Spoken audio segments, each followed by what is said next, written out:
pick it up, pick it up, pick it up. You see the drippy, I'm fitted up. Hop in my car and the giddy up. Secure the bag, yeah, I get the bus. Alright, content is a king.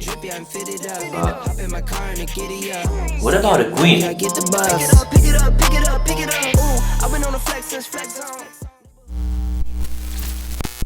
Yeah, hey, I'm glad you're here. How are you doing? I'm good.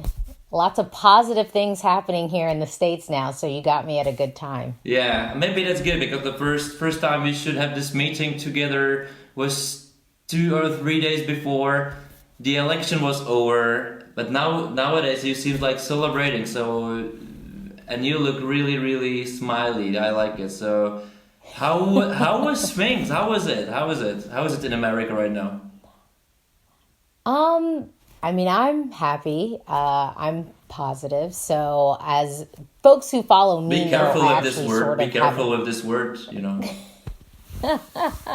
Well, as folks who follow me, they know that I do work in politics to a certain degree, and there's a level of my day job that is politically related, and so it's been a very busy past 4 years. More so busy kind of chasing fires. So I'm looking forward to it being like busy, getting down and doing the work, as opposed to like busy, oh my goodness, this is what this guy just tweeted, So I'm looking forward to that. I'm hopeful and optimistic. Yeah, but I think those tweets still counting, so it's maybe gonna be even funnier.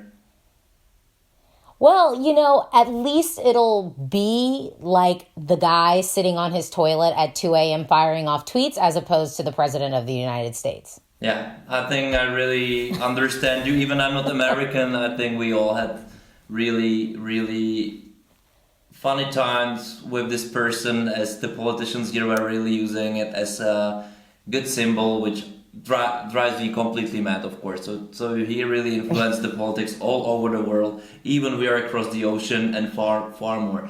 So, but that's not the topic I want to talk with you, of course, because I'm mostly interested in Eurovision, of course, and you're the big American vlogger of Eurovision, and you started in 2015. 2015, is it right?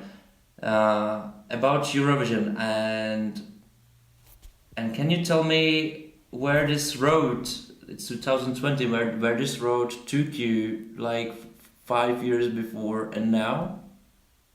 How was it? Yeah, so I mean, I have to say, like, I'm a former musical theater kid, so happening upon Eurovision was very exciting for me. Definitely something in my wheelhouse that I'd be interested in. And it was something that I just always was interested in. And I would tweet about it. And I did have an old website. This was really long time ago. I had a website that was realtalk123.com. And then I got rid of that not that long ago. But essentially, I got into Eurovision really, I'd say, as a musical theater kid, then working in radio. And I actually had an ex-boyfriend who was like, Alesia, you should do a YouTube channel. You actually do this stuff. You know how to shoot video. You know how to edit it. You have equipment. Why don't you just do your own YouTube channel? And I thought it was kind of silly because at the time I thought YouTube videos were for young kids and things like that. So I just was like, I don't know what the point would be. But with my job, working in radio and kind of writing for some other Eurovision websites, I wanted to talk to people about the song contest because I was alone. I couldn't talk about it with my friends. And writing about it, I didn't really get what I was kind of looking for. And so then I was just my boyfriend's kind of telling me to start a YouTube channel and I'm into it. And at the time, I just didn't see a ton of vlogger Eurovision videos. Because at the time, I think most sites were using it as kind of like where they put like rehearsal videos and like their interviews and stuff. But I felt like they were almost using the YouTube just to like upload the videos and then put it on their websites, as opposed to like actually cultivating community like on YouTube in the way that a lot of video bloggers were. So I just felt like, well, there's like a void. Maybe I should try it because I love this thing so much. And instantly I got what I was kind of looking for, which was I just wanted to talk about the song contest. And when I was writing about it, people can't see your face. They can't really hear your voice. They don't know whether you're joking or not. It's just a lot can get like messed up in translation. And I didn't feel like I was getting a lot of the two-way conversations that I was looking for. And on my channel, I felt like I could do that. So, I mean, I will tell you, when I got like my first video with like 200 views, I was like in heaven. I was completely like, understand what you're talking about. I do understand now. I was like, oh my gosh, I have 50 comments. There were like 50 people who want to talk to me about this. So like to go from that to like where I'm at now, it's great.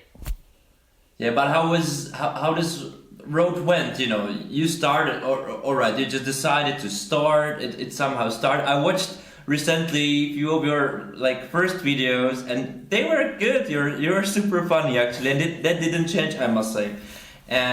But how was your evolution through this vlogging about it? And it's not too far.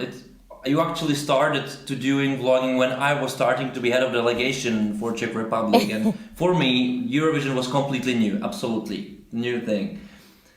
And I've like 5 years for me in Eurovision world was completely like game-changing, life-changing thing, experience. Absolutely one. That's why we're talking right now, actually. And I'm really curious how it was for you as a vlogger, as somebody who really would like to share your thoughts about it to the community, and you probably changed a lot of ideas about the contest as well through those 5 years. You know, I think being on the periphery, I'd say the biggest difference from when I started to now is actually being able to kind of go and experience it in person. I think starting out, I really, really was on like this high perch kind of looking down, like what's going on, you know, and not knowing a lot of the dynamics. And over the past 5 years, I've had the opportunity to kind of go back. So the first contest that I saw was 2010. That's the first one that I got to see like live. And so I had a concept of like the voting and sort of the voting blocks and who likes who kind of delivers, who takes the contest seriously, who doesn't. But I think over the past 5 years, getting to actually see it in person, following some of the national selections a little bit closer, having, I think, a little bit more holistic view of how the end product ends up being is different. And I would say also, I think, I never thought that other people other than fans would like watch it.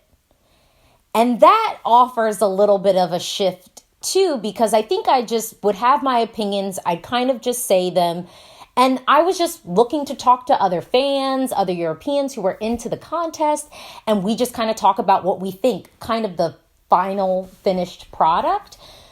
But now it's kind of cool that I've met some people. I've met some of the songwriters and meeting some folks that are in delegations and whatnot, and actually getting to see sort of, the process before the song becomes the final thing on the stage at the grand final. So that's been interesting. And so I think for me, where I would start out just kind of judging the staging and the styling, and I kind of leave it there. I think now it's like, okay, well, why did y'all even choose this song if you knew that this other country was choosing this song? Because don't you want to stand out? Like, I think I have a little bit more of a holistic view.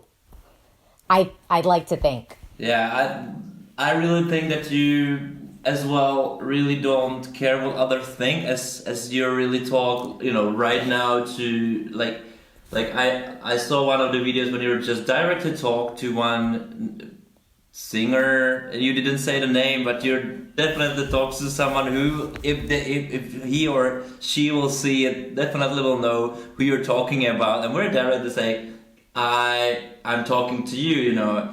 And that's the style you got. Is this something you maintained, or you it's something you got from the beginning, or it's just you? I think it's just me. And I don't think I ever thought that they would see it. So I would say after Eurovision 2016, it was kind of clear to me, even though it wasn't like my channel was really big then, there were people who saw it, who came up to me and made it very clear that they saw what I said, which was something I never would have really expected. But I think that that's me, and I think that that's why people like my channel, and I think it's why even some people might not necessarily subscribe to me, but they watch the channel, because they know that I'm at least going to give my honest opinion. You know, I think being an American to a certain degree does allow me, I don't necessarily have any ties specifically to any European countries. And I think people have seen over the years that like I judge every contest kind of every year is different. So just because you did like a song I didn't like the year before last doesn't mean that I'm going to come into this year's competition not liking what you did. I don't really drag a lot of things from years past. I try to just judge everything for what you're giving this year. So, yeah, I mean, I try to be very honest, and I've had some people kind of tell me like, oh, you know, you're like sassy, or like even some folks have said like I'm bitchy. And I will say this, like, I don't mean to be mean. And I actually think if you listen to what I'm actually saying, I'm not really being mean at all. I try to be really constructive. If I don't like something, I'm not going to say, oh, I don't like it, this is bad. I'm going to say, well, I think it's bad because it's this, because it's this, because it's this. And I think it could be better if we did this, this, and this. Yeah. How much you are aware about that us creators of each country's, not song, but the representation, let's say it like this, and the singers and songwriters and composers actually are really interested in what you're saying. How much are you aware of it, that your opinions matter or really can, we are really watching, like not just you, but all of it, because we are of course interested on the feedback, and that's the big, not the most honest feedback or whatever, but that's the feedback which is not connected to us, and it can be kind of honest. So how much are you aware about that your voice really matters in it? You know, I don't think that my voice matters more than anyone else's. But I will say, I think I really do try to be fair, and I really do try to be constructive. But with that said, I can't offer my opinion. I can't offer a reaction if I'm thinking that someone is going to... I can't allow what someone might perceive me to say to dictate what I'm going to say, if that makes any sense. So I think I have a decent handle in theory of the fact that, okay, someone might hear this, but because of that, I really do try to be constructive. But I also will say that I think sometimes fans have a tendency to almost be more sensitive than I think what the creators feel. I mean, I think fans will be like, how could you say that she hit the bum note? I'm like, she's a singer. She knows she hit the bum note. Like, this is not a mystery.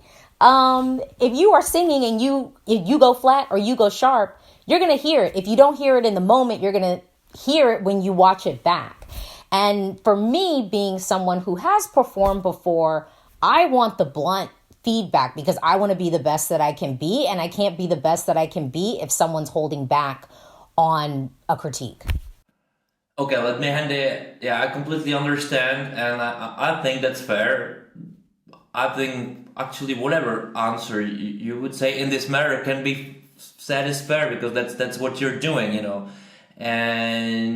But I thought in the way that, I don't know, we had this I wouldn't say issue, but the thing with the Benny Christos revamp, and I think he was your favorite or one of the favorite acts, or the act you said recently that you really would like to come back, or you can't wait for him. Me too as well, and I'm curious because of course I believe he really listens to you fans as he was reading blogs and watching vlogs.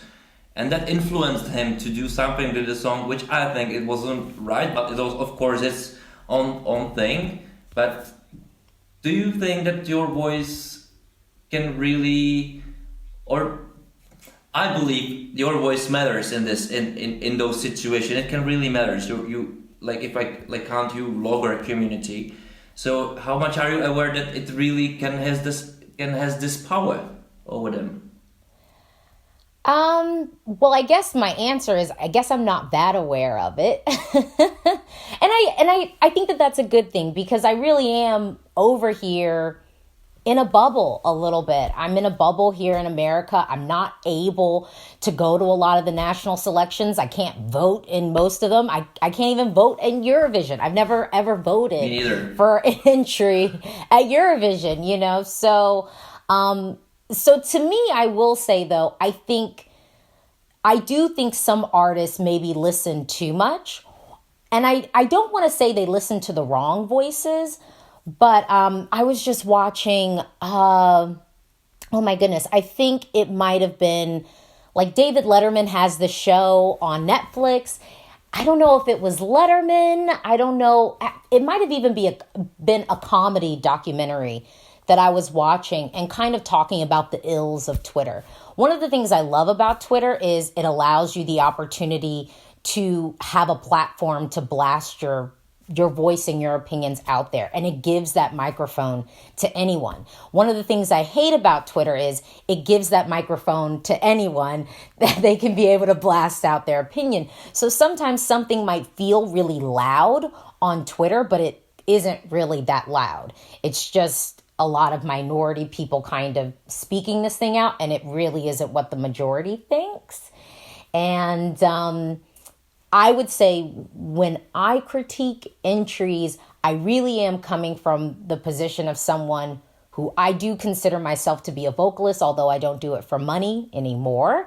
And someone who I think I have a pretty decent eye for staging, and I think I dress pretty well. So I think I have a little bit of an edge over some people when it might come to styling, I'd like to think. Just, you could use my Instagram for verification. I'll check it. But I think I'm really trying to think about it holistically, and I am trying to think about it with a little bit of historical context of what we've seen work on the Eurovision stage and what we've seen not work. So sometimes I might say, look, I love a song, but I don't think it's going to perform well on the Eurovision stage. So I do try to say kind of what my personal feeling is, but then judge sort of the holistic landscape of what we might have. What you expect from the perfect performance? What it would be, as you are more focused on the song or the staging or both, or what is it? Is this something like this? I mean, I'm a whole package person, and I think Eurovision, we can't forget, although yes, it is a song contest, it is a television show, and we need the holistic package. I want a song that the artist actually connects to personally, that is authentic and true to themselves, because when it is, they're going to get on that stage and be super comfortable delivering it. I want a flawless vocal performance. I mean, I like bum notes, flat, sharps, is just wild to me. You are a professional, and if you're going to be a professional, be professional about it. So we need a flawless vocal presentation. And then staging, it should be something that is impactful, but also fits the song and what you're delivering. It needs to make an impact on the stage, but, just having fireworks for the sake of fireworks is not going to be helpful. It has to make sense. Yeah. Yeah, but you feel some countries, or do you feel the Eurovision is more about the whole package, or the songs, because like you do every year this 10 things I don't want to have, and the song contest, some things are really didn't change from 2015, I think, and not too much. Is this something, if you just can pick just one thing which you really don't like, as you don't want it at Eurovision, what is it gonna be? Well, I'll say, I'm a woman, I'm allowed to change my mind, but I'd say the biggest thing that I've been I'll noticing... be careful if I'm in Sweden for saying that. Just... Yeah, but I would say I've been noticing a lot of like derivative entries. And so when I say derivative, I mean... And I've been noticing even some songwriters doing it. And actually, it was eye-opening this past year at Melody Festival, and because they allowed the songwriters sort of to preview an intro the songs. And when you'd hear kind of what their influences were, I found myself cringe a little bit, because it's almost sort of like some folks feel the need to like, the paint by numbers things where you color by number, and it's almost like songwriting by numbers, where they go, oh, well, this was the number one song last year, so we want to do something like that. And then it just sounds so derivative. It doesn't seem to be of the artist, of that actual artist, because basically you're writing something that is, and it's not about having songs like when people want to say, oh, it's plagiarism. To me, I'm not even talking about plagiarism. I'm talking about derivative. Just writing something because you thought it was a hit or because it worked really well on the Eurovision stage last year, and then you come back. And the crazy thing is, those songs never win. So I don't know why it keeps happening, because those songs don't win. The song that was just like the song from the year before never wins. So like, why bother? It's not going to be the winning strategy. Yeah. So yeah.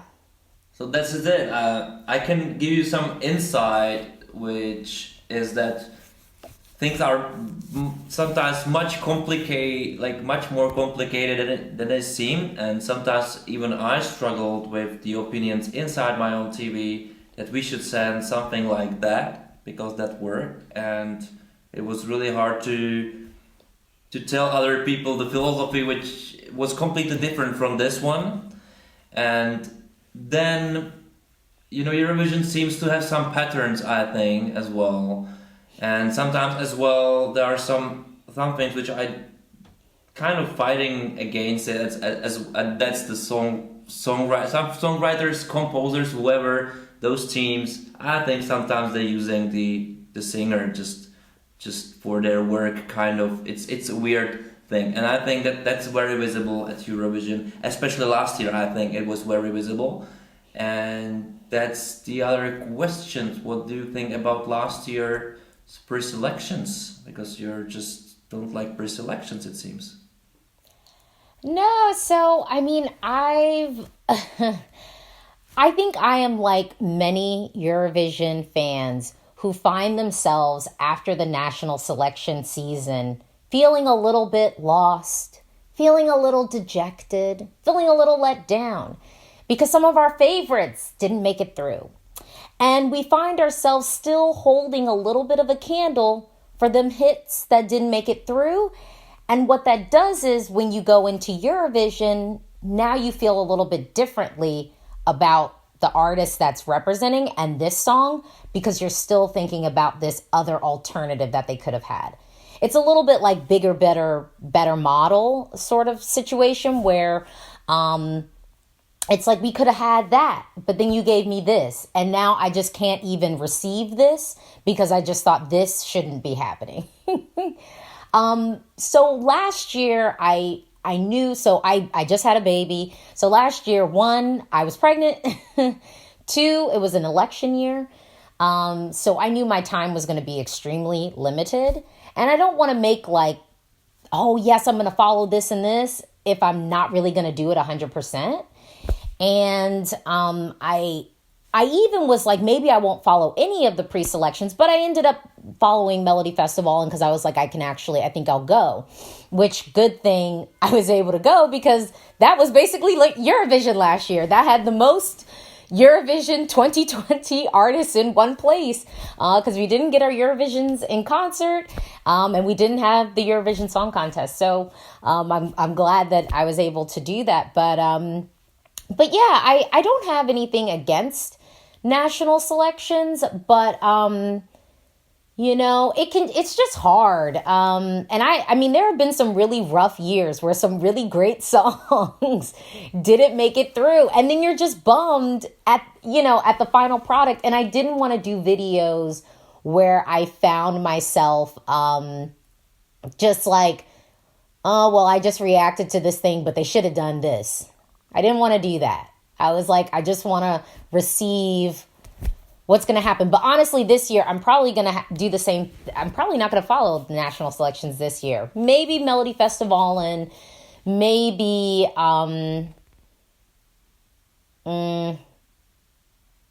actually, yeah, maybe Melfest. I don't know. I don't want to make any promises. So would you prefer the countries just do internal just in sake of this?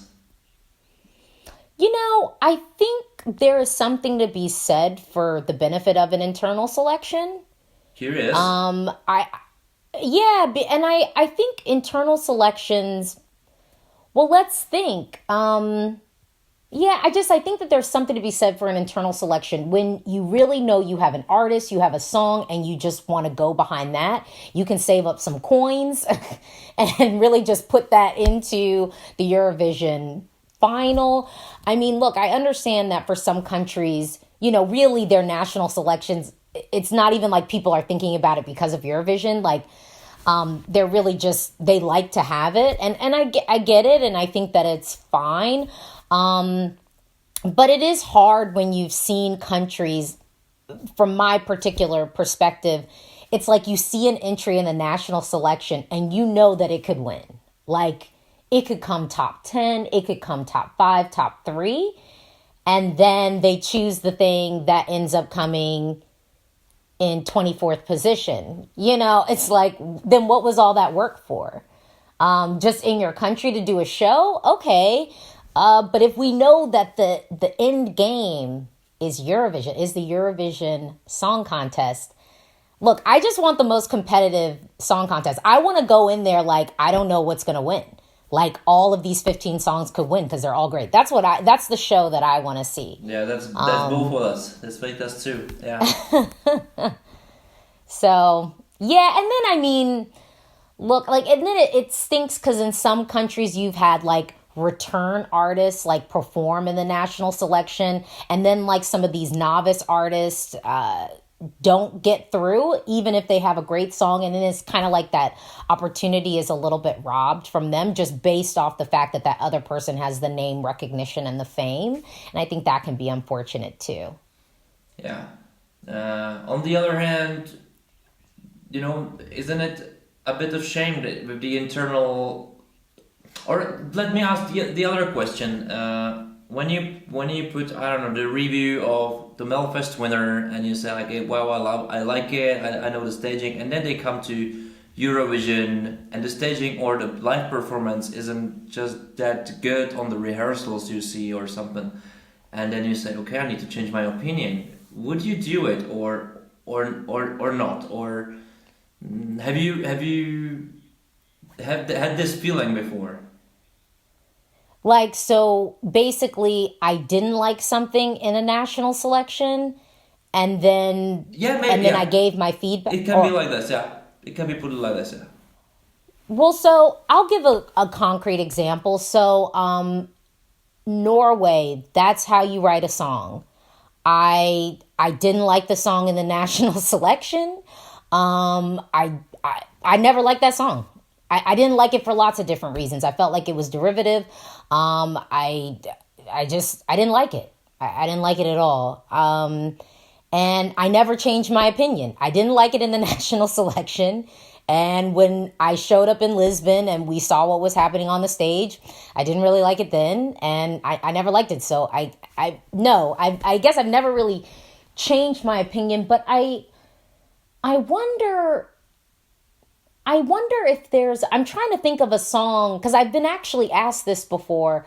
Was there a song that I liked in the national selection, and then when I see it on the stage, I don't like it? Yeah, but I'm asking mostly for how is it for you as a vlogger to change your opinion? Is it like hard for you to? Oh, no. I mean, I did not understand Say Yay. Spain 2016, Say Yay. I didn't like the song.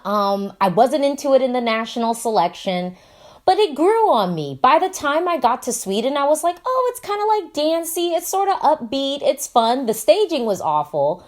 And I didn't like the styling, but I liked the song. And originally, I didn't like it at all. So if I change my mind, I will say, like, look, this song grew on me. And I don't mind that, because I think ultimately, like, my platform is my platform. And to me, it's very conversation based, even though I spend a lot of time just talking into the abyss, into a camera. But it's sort of conversation based, especially because now I know some of the people who comment. I shouldn't even say know them, because some of them I haven't met in person, but like some folks I know, like their favorites. I know the countries they typically root for. I know what they're going to say in my comments. So I can kind of preemptively in my videos sort of sometimes say like, oh, hey, wait, I know what you're doing right now. I know you're about to do this. Stop it. Give me like 10 more seconds. But it's conversation based. So I definitely change my mind. But for the most part, I don't. And I know with reaction videos, I've done things where in the national selection, I'll react to only like 30 seconds. And I've had some people go, oh, well, how can you know whether you'll like it or not in 30 seconds? I'm like, well, first of all, the average Eurovision viewer is basically giving a 30-second reaction, because they sit in front of their TV, they see the performance, and they decide whether they want to go to the bathroom, get some snacks, or talk to the person next to them. So you really do have 30 seconds to kind of capture that person to really want to be into your song. And honestly, there is not one 30-second snippet of a song that then if I didn't like the 30-second snippet, that all of a sudden when I listen to 3 minutes of it, I like it. That has literally never ever happened. It's never ever happened. If I don't like it in 15 seconds, I'm definitely not going to like 3 minutes of it. Yeah, but they can change otherwise. You know, you like the 30 seconds and then you find out that the 3 minutes are really annoying. No. No. If I like 30 seconds of it, I'm probably into it for the whole thing. For the most part, I don't think that that's ever happened where I've truly changed my opinion. I've had songs grow on me where, like, at first I was sort of like, meh. And then I'm like, oh, no, actually, I like this. But if I don't like it, I'm not all of a sudden going to start to like it. For the most part. Yeah. I think Say Yay, I think with Say Yay, I liked another song in the national selection too. So see, because I just liked something else more, I was sort of not into that one because I just was like, oh, I like the other one. So I wasn't necessarily giving that song 100% of my energy and listening, because I had already made up in my mind, like, no, I thought they should have sent that one. Yeah, I think that's the problem. We were talking about the national selection, that maybe you even, just follow something which you like, and then it's really hard to switch on something which was competing with it. I have the same. I think we all are humans and having the same problems. Whoever say he's neutral, I don't believe it. I don't really believe it. Yeah. But let's switch the theme a bit, and that's for the vlogging part. Is I'm really interested, as I just started, and everything is kind of new to me. Even it's not, but it's different than doing TV, definitely. And you're doing TV just by yourself. And how much time do you spend on making these videos, and how did it change through time, as you probably completely like advanced yourself or just got better?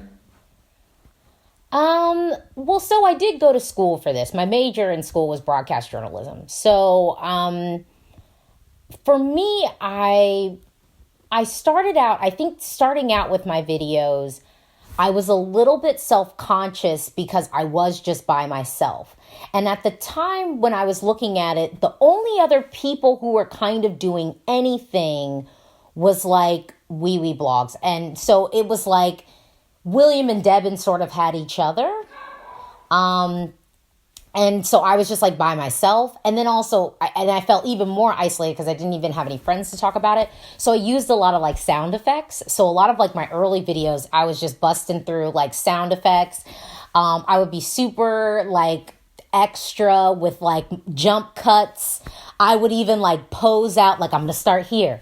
Then I'm going to start here. Then I'm going to stand up in the back. And then I'm going to come in the front. Like I would be doing like gymnastics, like filming the videos. And I think over time, I've realized that ultimately, you know, content is king. That's what everyone's going to tell you. Like content is king. And you can do all these nice bells and whistles, but like ultimately people just care about what you have to say. And if they like what you have to say, then they'll subscribe and they'll be interested in it. I mean, I didn't have like I had an HD camera, but it was just easier at the time to use the camera on my laptop. So the quality wasn't that good. And I was just at one point, just using like the microphone that's in my like laptop. So my quality wasn't like super great, but ultimately I think my channel grew just because people liked what I had to say. And I really wanted to try to have like, kind of content that you know you can always get from me. So, you know, the 10 things I don't want to see, you know, like it's a skip, you know, my reviews, like ranking the different regions, like making sure that I have kind of content that's consistent. But honestly, at this point now, I might shoot a video for like 20 minutes and then I kind of like take my time editing it. It might take me, 15 minutes. I might, it might just be really quickly. Or I might kind of take my time like, I think I want to add some sound effects in here. But it's just funny how things change because I think I use my channel to experiment as well because I work in digital communications. So I get to kind of play around with stuff on my channel and sort of experiment like, do I want to do something like this? And lately now I've been playing around a lot with Adobe Premiere and Adobe Premiere Rush because it can give you the different aspect ratios. So it's like, okay, Instagram video. Okay, I want to do something on my feed. I don't think I'm going to be really into TikTok, but I'm not hating my TikTok experience so far. I've only been on TikTok for like a week. Yeah, and was it the reason that the technology was the reason that why not to start it? I had the technology and I think because at my job, because firstly, I started out in radio. So I was working in radio. And so with the radio stations I was working with, I was trying to get them to do more video. And like sometimes they'd be like, oh yeah, but like not really into it. So I just needed a little bit of like a creative outlet, like just to do something. And you really can only like do when you do. So I was like, well, if I'm going to learn how to like do cooler transitions and do different like sound effects and stuff like that, like who's a better guinea pig than myself? So, yeah. Did it help this experience you got through vlogging in other spheres of your life?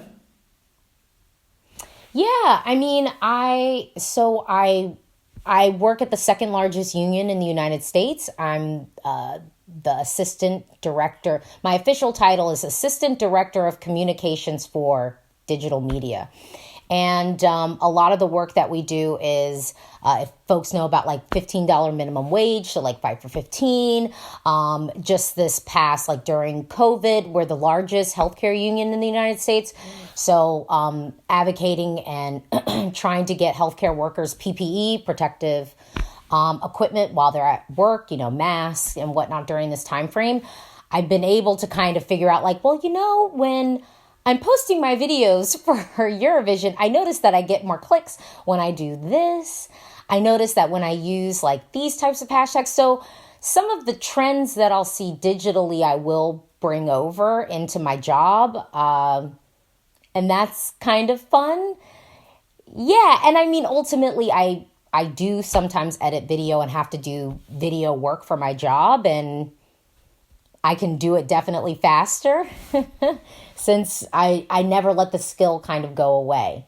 I'm constantly kind of working on stuff, which I had a fear. I think 5 years ago, I had a fear that I might lose a little bit of my video editing skills since I didn't have a direct application. I wasn't working in television, so I didn't have a direct application and channel for executing those skills. Yeah, I must tell you that working in TV doesn't really mean that you understand how to edit videos, that's for sure. Because there are so many other professions. There are people who can't really operate the computer, so just don't. I wouldn't be worried. But what's the? Is there any conclusion you would say to other YouTubers? I think especially of Eurovision YouTubers, as there is a kind of competition. I would say more like community. I don't know how much competitive it actually is, but do you see that they are starting to be how to say it, like a big difference between the really good YouTubers in this, like few, and then like a lot of YouTubers which are just don't really care how to do it, or if there's somebody new in it, what would you tell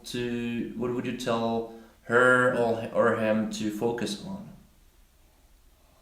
I think I would say content is king, and making sure that you're yourself. I think now it's hard because the market is so saturated. I mean, I love it personally, kind of the democratization of all of these tools. I mean, at one point, I remember I would have to edit video. Like I learned how to edit video on a VHS tape, literally like starting, stopping, and like pressing play and record to like make a news reel. Yeah, probably that's like where I half of started. people watching it just don't understand what you just said.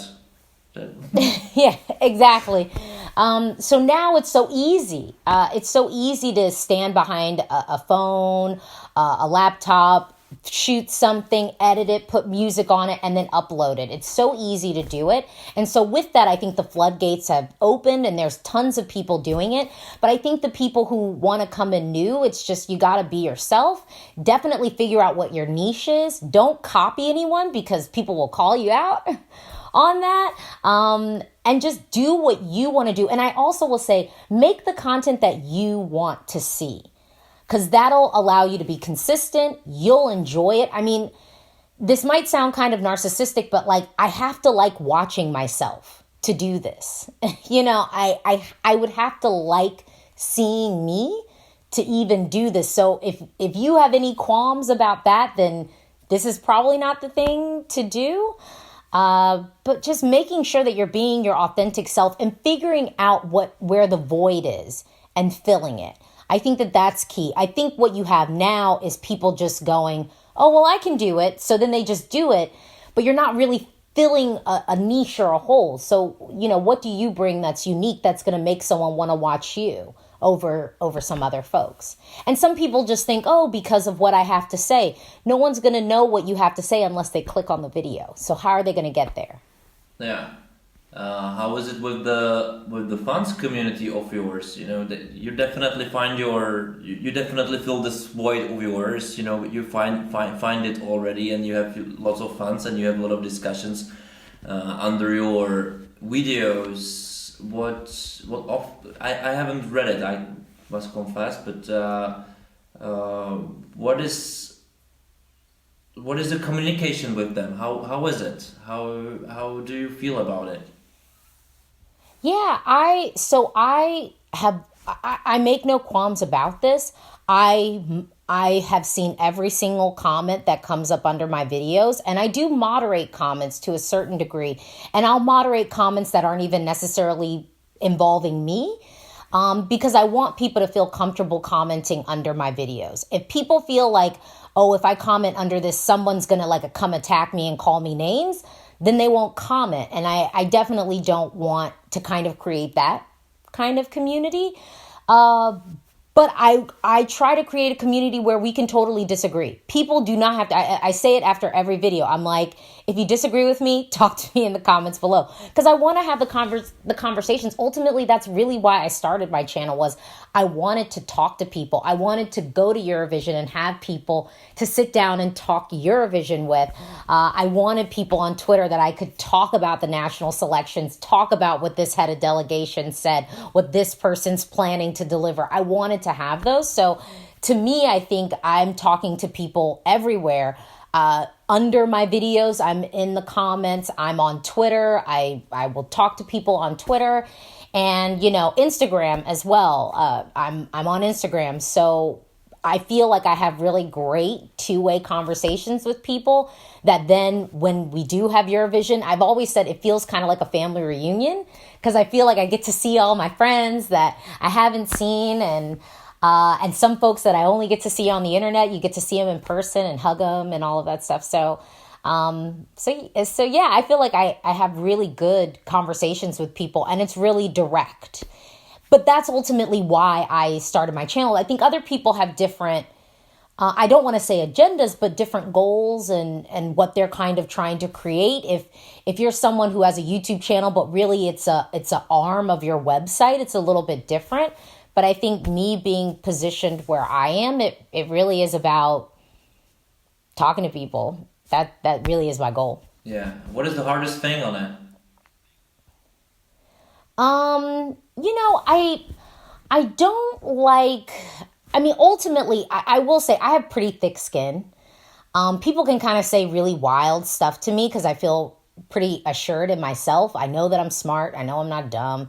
I own what I say. I'm not going to apologize necessarily for anything that I say. I don't like when people kind of misunderstand me, because sometimes I will have to hop in the comments and it's just like, so you didn't listen to what I said.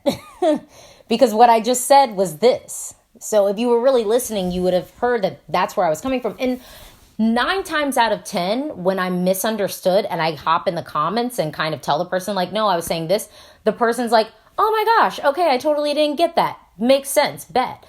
But I don't like, and perhaps, and this is sort of, I think, where you DM'd me, I don't like talking a lot about race, but I should say I don't like talking a lot about it because I find it extremely frustrating, and I don't necessarily feel like it's my job to do that.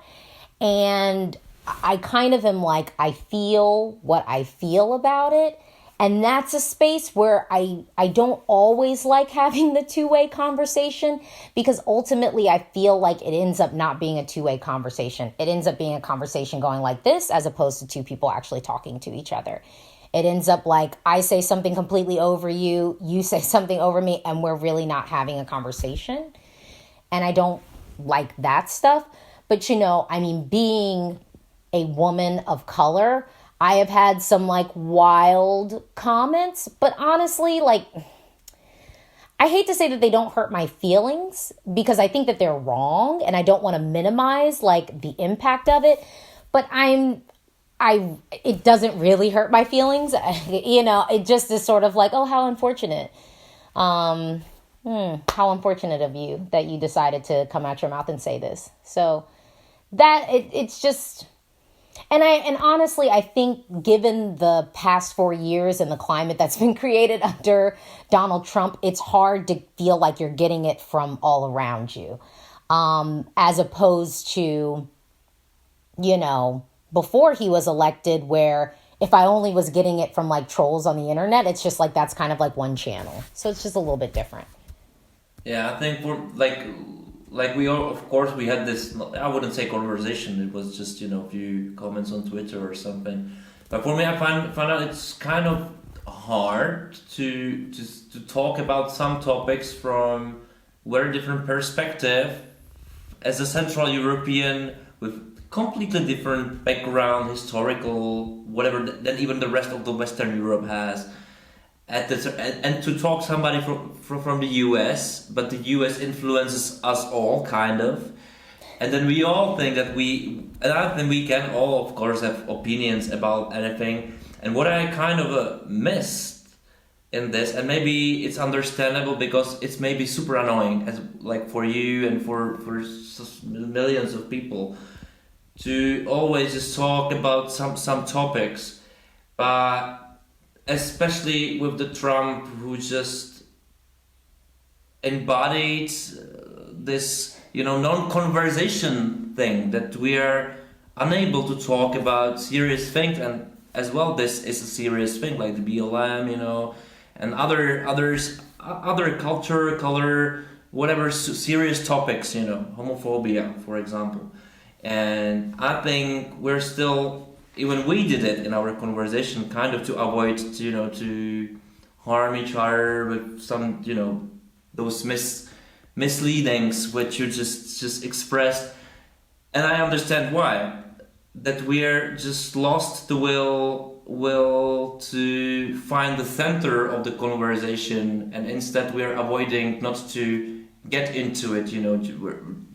That's what I really feel. And I feel the last year especially that it's, even for me, it's hard to try to find the center, the understanding of the other part. I had this conversation with the guy who was voting for Trump, and I was asking why the hell, and he was, no, I'm just not voting like for Trump, more like for I'm more like my political view of the words more on right. It's not the right part, but it's more right, less taxes, and this stuff.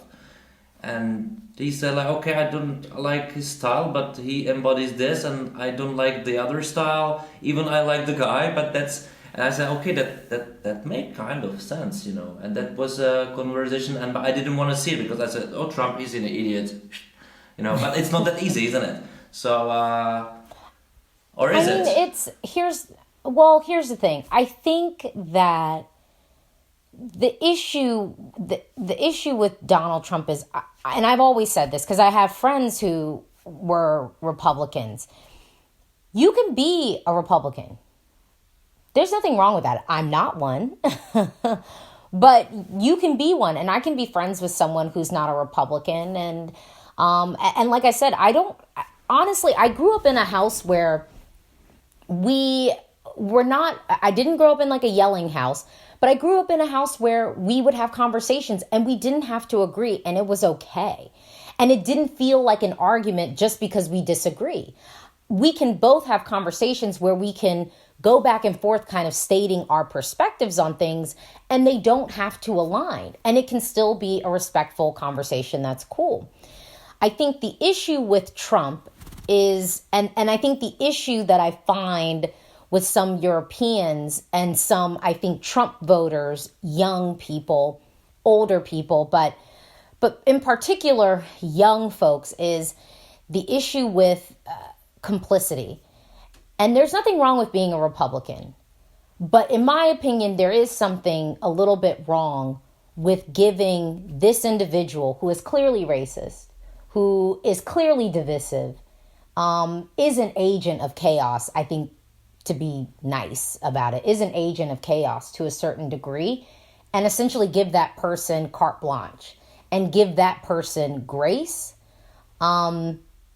in one of the most powerful positions in the world. That, to me, is where then things become complicated, because it's like, you can be a Republican, then stand up for your party and kind of say like, no. And I will say, like, on a European aspect, to bring it back to Eurovision, it's this topic of, blackface. And I think a lot of people try to, and I think they say it to like make themselves feel better. And it's not about feeling bad or feeling good or making someone feel bad, because that's not really what it's about.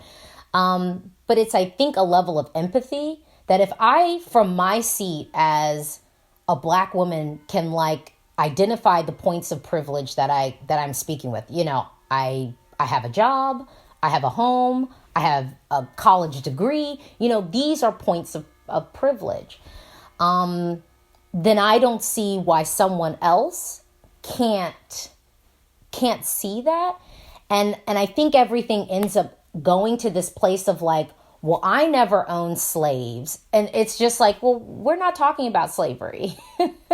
And I didn't say you owned slaves. Yeah, but maybe and I think sometimes everything feel that the discussion here in the US is very different, especially in different countries in Europe, especially in the blackface theme, that I was actually always curious. I was just curious.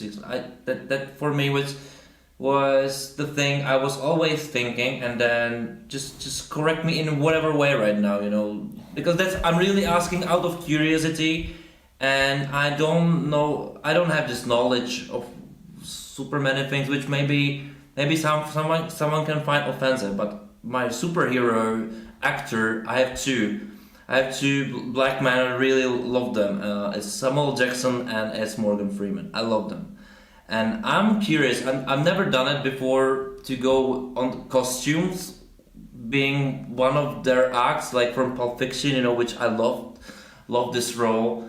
And I'm curious, how am I able to do it now without making this offensive? Even I maybe wouldn't even think about it before. But, is this offensive or No.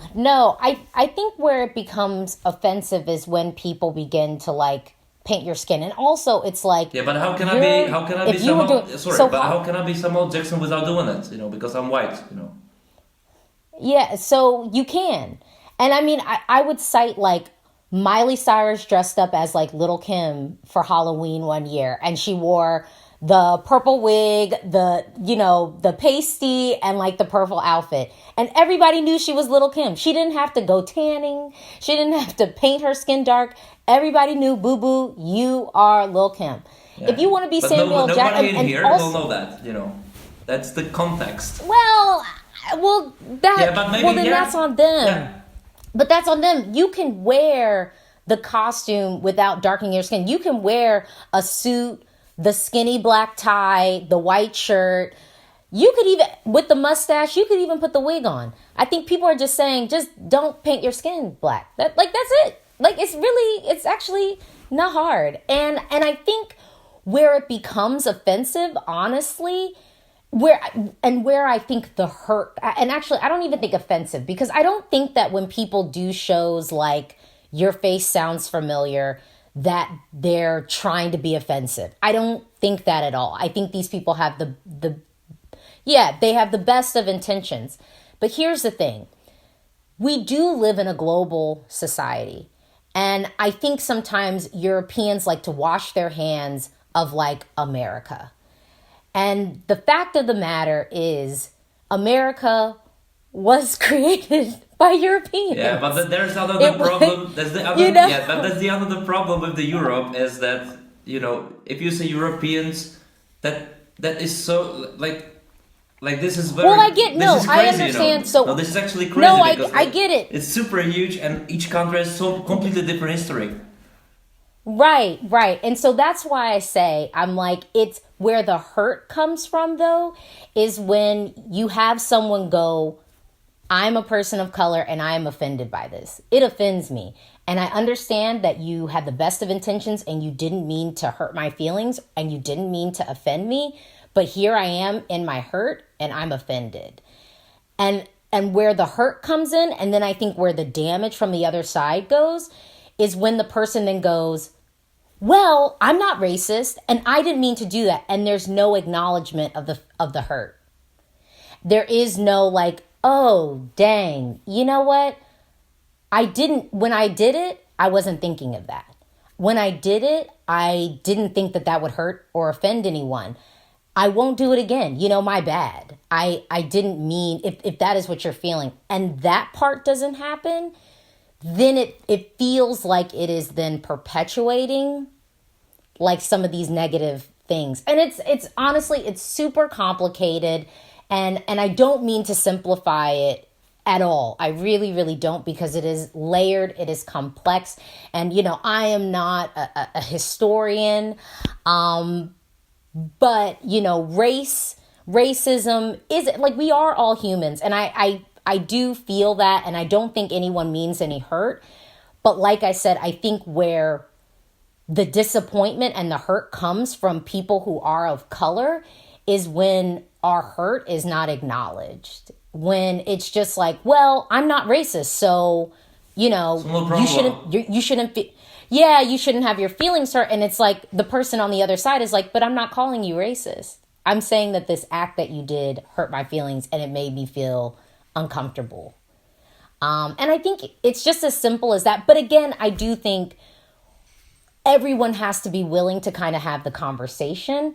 And I hesitate to have it when I feel like you're just, not you, but the other person on Twitter or in my comments is like, you just came here just to make a statement because you have your blinders on and you don't really want to have a conversation with me. Like, you really just want to make this statement and just leave it at that. And that's not how conversations go. We have to both be willing and open to hear the other side. So I'm always open to hear the other side, but I will say I'm not always open to necessarily share. But I think that's because no, I can accept what you say, but I might not want to share my personal opinions and views on it because I don't want to open myself up to feel hurt or disrespected. Yeah, that makes complete sense. That actually we now had what I really prefer, to have a conversation, and you can't do it in 180 on Twitter. So that was great. That was great. Thank you for that. And I picked a lot of things from what you've just said, and that's gonna be maybe a bit funny. But I would like to pick one thing. You said the Europeans were washing hands of the America. You said something like this. They like to wash the hands. But let me tell you why I'm saying it, because that's the point where we want to go for American Eurovision.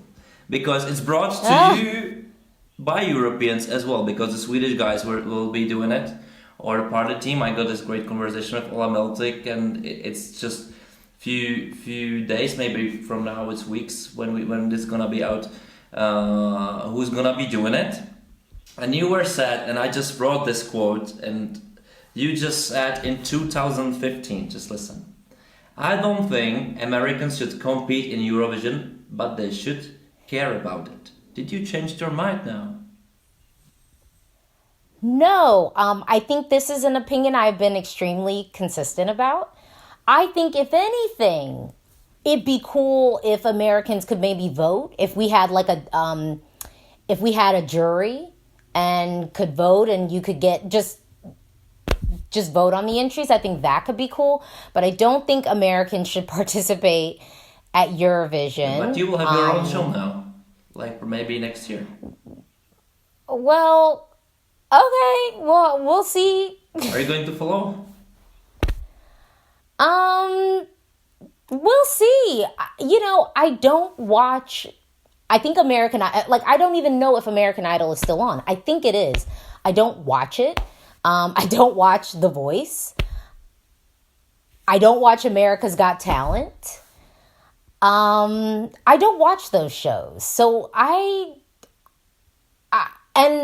also, I don't know about this whole 50 states competing thing. And I'm from DC. I'm a native Washingtonian. I'm from Washington, DC. So the other part about that is I'm like, do we get to participate or do we not participate? Because we're not a state.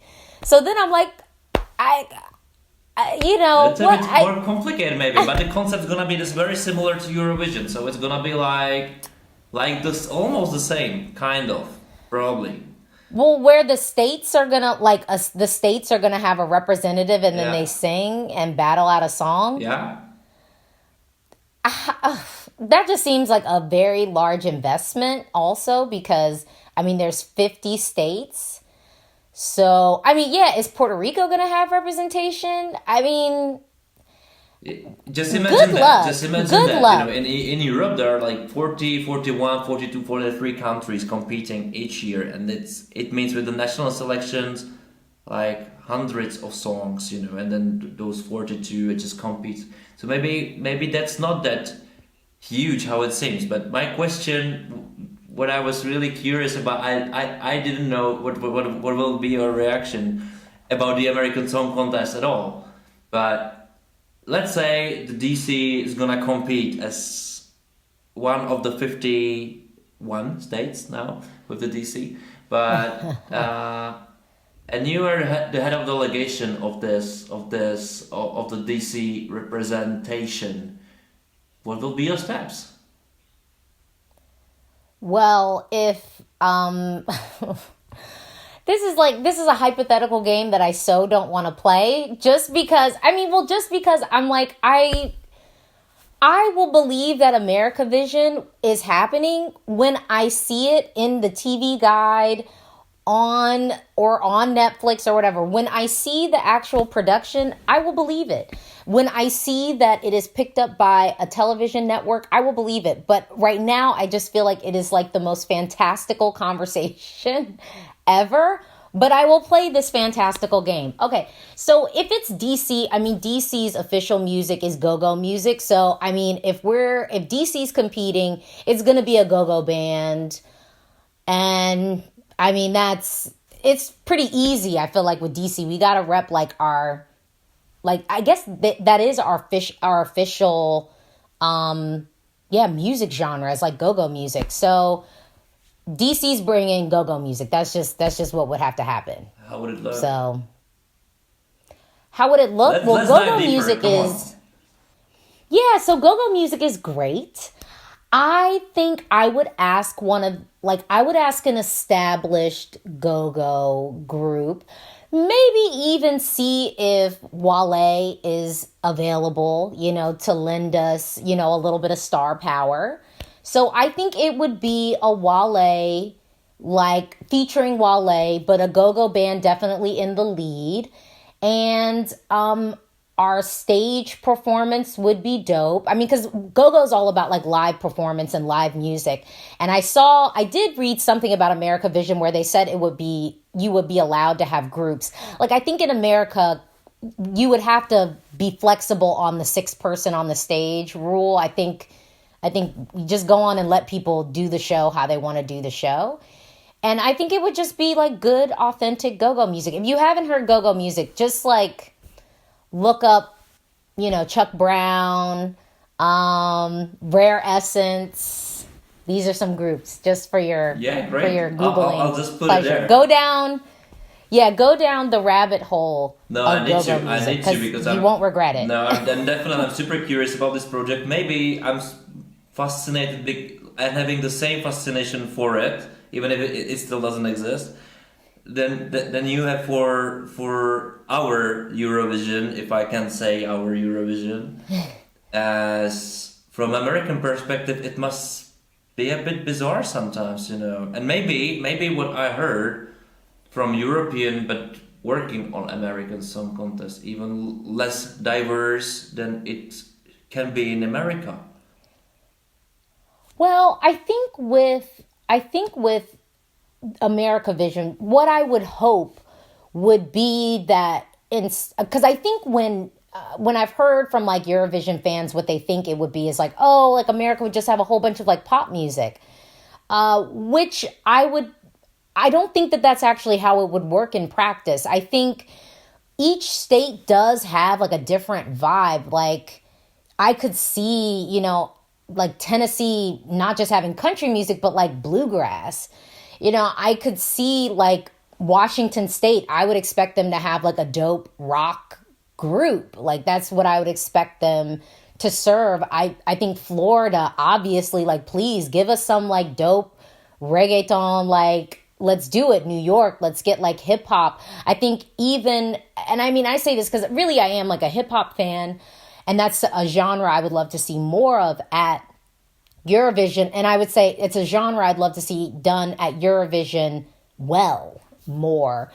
And I think, when people think about stuff just sounding kind of the same, like New York hip hop is very different from like hip hop that comes out of Atlanta. It's very different.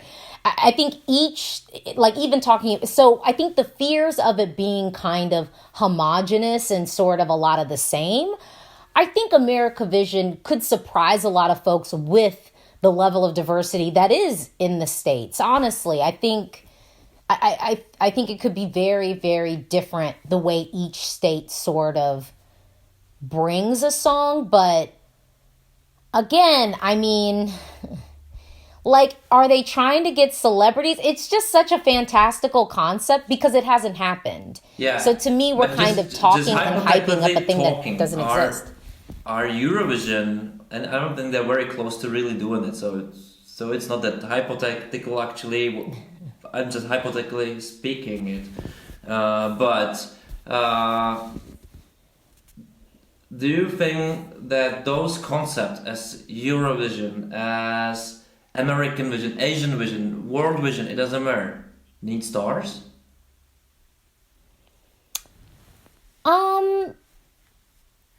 Well, my argument would probably be no, I don't think it does. I think it does need some star power as far as me thinking about who's going to watch it. The reason why America's Got Talent and The Voice honestly work is because you have stars on it. Or stories. You don't... Sorry? Or stories. Well, stories, but I think with the cancellation of American Idol the first time around, I think taught us was that we kind of heard a lot of these stories before. And I think people just began to tune out. And so what I think reinvigorated, honestly, like the talent show really was The Voice, the concept of The Voice. And really, I think most people tune in because it's like they wanted to see Blake Shelton. They wanted to see like Christina. It was like you had these forces and then you're watching them kind of compete. A huge dynamic of those shows now is sort of the judges themselves and how they interact with each other as opposed to what's necessarily happening on the stage. But I would say, it's funny, as much as I say I don't think that talent-wise we don't necessarily need stars, I think you talk to a lot of Eurovision fans, they would say differently because, I mean, you hear year after year, the UK has so many artists, why do they keep sending us this? It's like they want the UK to send, the Sam Smiths, the Adeles, the Ed Sheerans. That's the argument. So I would say I don't think that that's necessary, but I think that there are some Eurovision fans who think differently, that think that there should be a level of star power on the stage. So I don't know. Yeah, I was just asking out of curiosity, as I don't really think those kind of shows need the stars. That they can create a star, and the Eurovision is a great example of it. As even if you're a star in some country, if not UK, but the rest, no one knows. No one, probably not even the other country around the border knows about you. Like I would say Benny Cristo in here, he's the biggest star. He's the star power. In here, he's the biggest name right now. But no one knows him in Germany, It's just the country, that's the next country, that's our neighbor, So that's kind of weird in Europe of its diversity. And maybe there are so many talents of bluegrass in Tennessee which are deserved to be known as well. Maybe that's the better story than Idol, because you need the original song, not the karaoke, which Idols and all of those shows are. But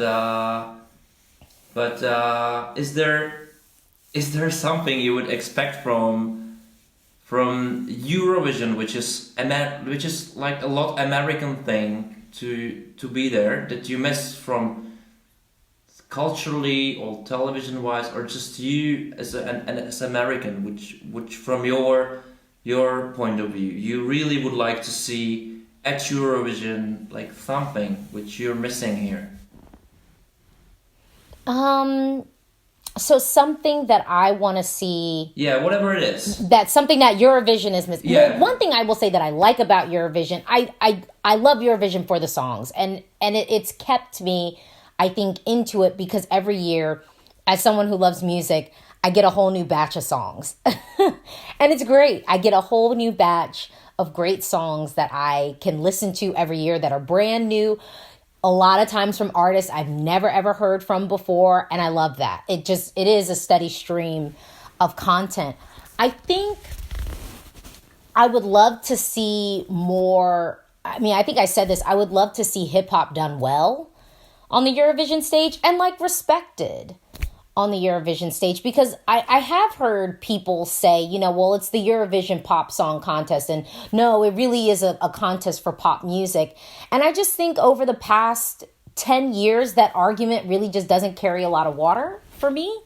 I think we can't just think about it as this. And I think it's an amazing platform for an artist who might be slightly more experimental, an artist who wants to go out of the box. Like, what better platform than this? You have a whole entire fan base just waiting to hear what you do that will just listen to it, and I think I'd love to see more risks taken. And even though those risks aren't always rewarded at Eurovision, I do think there's kind of like this slow chipping away where we're beginning to get more and more risky.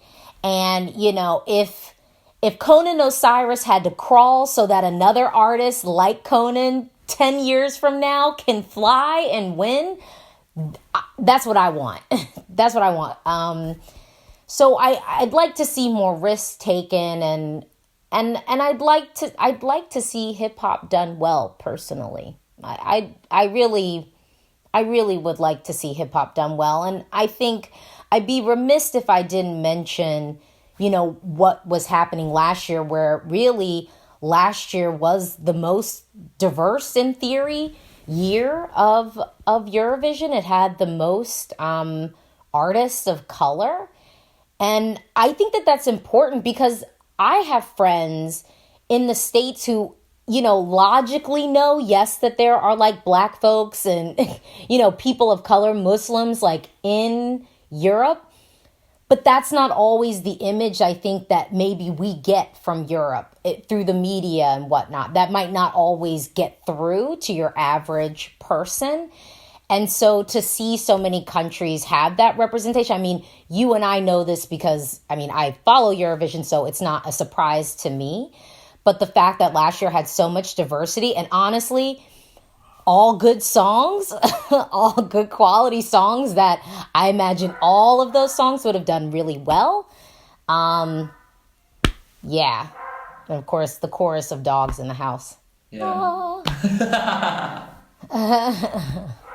But yeah,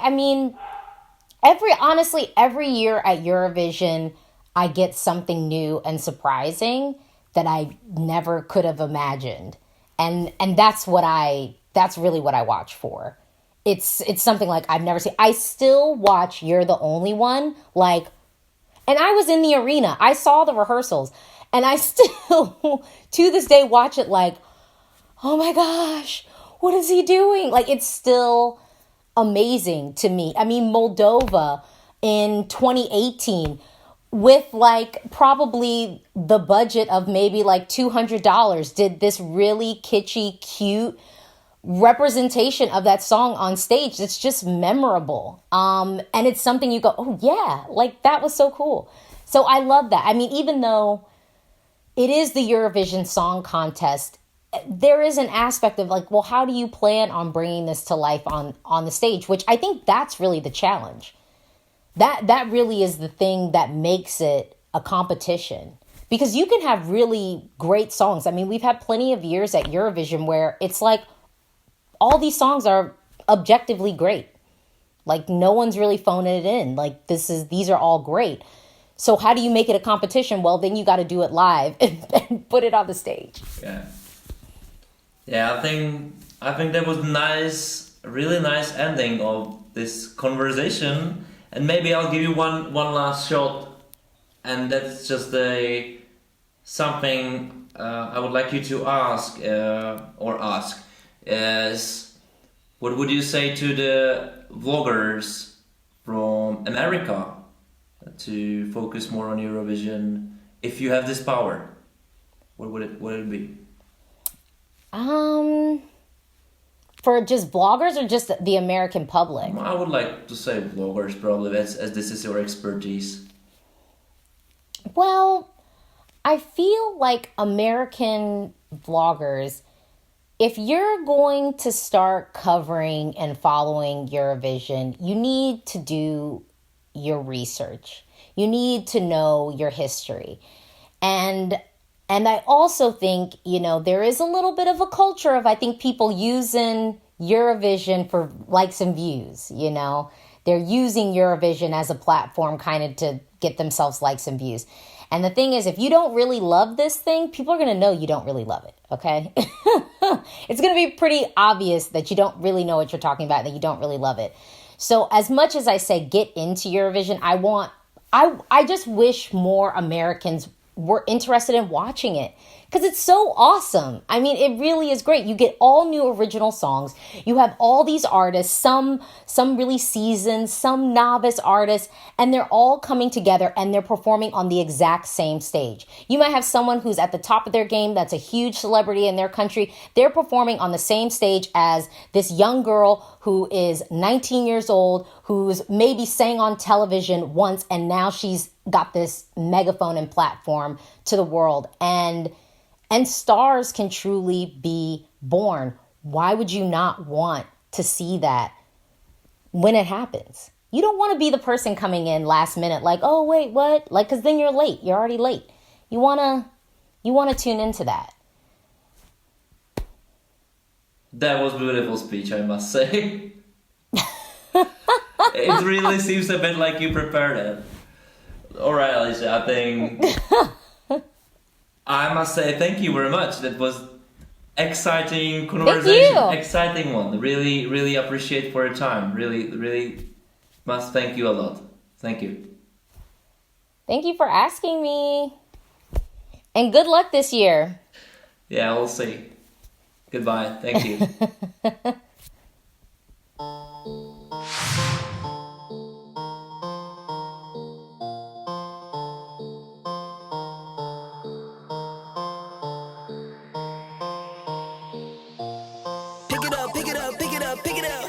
You see the drip, yeah, I'm fitted up. Hop in my car and the get